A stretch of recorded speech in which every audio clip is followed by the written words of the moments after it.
వేసింది ముగ్గురనే కదా, నాలుగవ వ్యక్తి కూడా కనిపిస్తున్నాడు. ఇతను ఎవరు ఆయనని ఆరాధిస్తున్న పరిశుద్ధాత్మ దేవుడు వారి మధ్యలో ఉన్నవాడు. ముగ్గురుగా వేసినటువంటి ఆ యొక్క వ్యక్తిని నలుగురుగా కనిపించిన ఆ వ్యక్తులని మరలా బయటికి తీసుకురండి అని చెప్పినప్పుడు నాలుగో వ్యక్తి మాయమైపోయాడు. ఆ నాలుగో వ్యక్తి నీవు ఆరాధించినటువంటి దేవుడు. హల్లెలూయా. ఎప్పుడైతే సమస్య గురించి ప్రార్థన చేస్తావో నీ చుట్టుపక్కల దేవదూతలు ప్రకాశింపజేస్తాడు. హల్లెలూయా.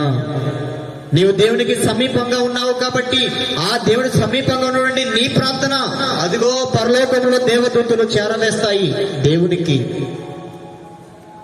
పలానా వ్యక్తి పలానా సమస్య కొరకు ప్రార్థన చేస్తుంది. నీ బిడ్డని ఎంత కష్టపడుతుందో ప్రతి దానికి దేవుడు చూస్తూ ఉంటాడు.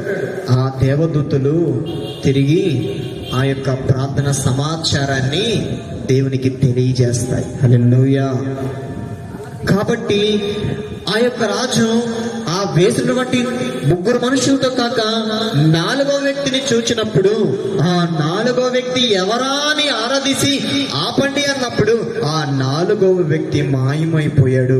ఆ ముగ్గురిని బయటికి తీసుకువస్తే తల వెంట్రుకలు కాలిపోలేదు, చొక్కా కూడా నలగలేదు. ఇస్త్రీ చేసిన చొక్కా అలాగే ఉంది. ఇంత గొప్ప దేవుడిని మనం కలిగి ఉన్నామండి. నిజము కదా. కొన్ని సందర్భములు మనం దేవుడు లేడు, ఎవరు లేరు అనుకుంటాము కంటే ఇదిగో అన్నీ ఉన్నా లేకపోయినా దేవుడు ఉన్నవాడు. ఆయన ఉన్నవాడు. నిరంతరం అబ్రహాము, ఇస్సాకు, యాకోబులు మన పితరుల కంటే ముందున్న దేవుడు ఆయన. ఆ ముందున్నటువంటి దేవుడి సమీపంగా ఉన్న మనము ఒక దినము విడవబెట్టి నీ శరీరమును విడవపెట్టితే ఆ శరీరము ఒకవేళ మట్టిలో కలిసిపోతే ఆ యొక్క శరీరము నీకు దయచేసినటువంటి నీ దేవుడు ఈ ఆత్మ ఆయన దగ్గరికి వెళుతుంది. హల్లెలూయా. భూ సంబంధ పరంగా ఒక మనిషి చనిపోతే చనిపోయాడు అంటారే, అదే మనిషి దేవుని దగ్గరికి వెళతాడని పరిశుద్ధ బైబిల్ గ్రంథము సెలవిస్తుంది. నీ శరీరం విడిచిన మరుక్షణము ఈ ఆత్మకి ఇచ్చినటువంటి దేవుడు దయచేసినటువంటి ఈ ఆత్మ పరలోకములో ఉండబోతుంది. ఆ పరలోకములో కష్టాలు, నష్టాలు, వ్యాధులు, బాధలు, కష్టాలు అనేది లేకుండా దేవుడు దాచి ఉంచాడు నీ కొరకు. హల్లెలూయా. నీ కొరకు దాచి ఉంచాడు మేలు, నీ కొరకు దాచి ఉంచాడు ఆ పరలోక స్థానాన్ని. ఆ వీధులు బంగారపు వీధులు, శుద్ధ సువర్ణమైనటువంటి బంగారపు వీధులు. 20 పెద్దలు దేవదూతలు ఆ పరిశుద్ధ బైబిల్ గ్రంథము చేత పట్టుకొని నీకు ఎదురుగా కూర్చున్నాడు ఆ ప్రభు అయిన యేసుక్రీస్తు ప్రభువారు. ఎదురుగా కూర్చుని యేసుక్రీస్తు ప్రభువారు ఇదిగో ఆయనకు చేతులలో మేకులు కొట్టబడిన చేతులు చూస్తే, తలకు పెట్టబడిన ముళ్ళ కిరీటము చూడొస్తే, ఇదిగో కాళ్ళకు కొట్టిన మేకులు చూడబోతే, ఇదిగో పక్కన బల్లపు పోటు చూడబోతే ఆ యేసుక్రీస్తు ప్రభువారు నీకు ఎదురుగా నిలబడిన యేసుక్రీస్తు ప్రభువారు నీవు గుర్తిస్తావు. ఇదిగో నీ కొరకు ఆయన పొందిన దెబ్బల చేత నీకు రక్షణ కలుగుతుంది. ఆయన పొందిన దెబ్బల చేత నీకు స్వస్థత కలుగుతుంది.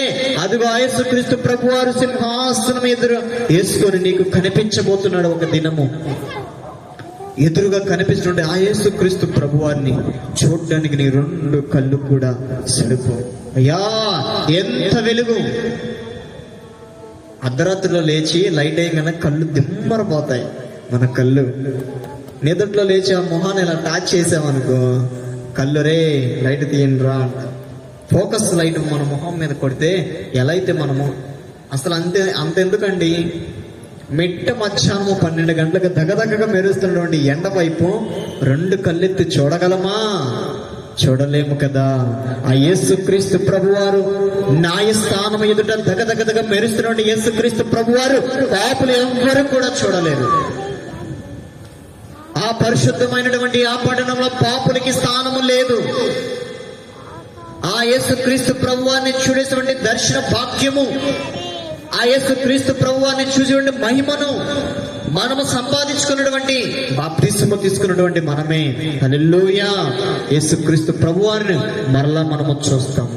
పేతురు గారిని చూస్తాము, యోహాన్ని చూస్తాము, షడ్రక్ మేషక్ అబేద్నెగోలుని చూస్తాం. అక్కడ ప్రాంతంలో నీతో పాటు అందరూ చనిపోయిన వ్యక్తులు కలుసుకుంటారు. ఆ దేశంలో నీతో పాటు నీకంటే ముందు వెనక వెళ్ళిపోయిన మహాపరిశుద్ధులు, యేసుక్రీస్తు చేత రక్తము చేత కడగబడిన వ్యక్తులు ఆ ప్రాంతంలో ఉండబోతారు.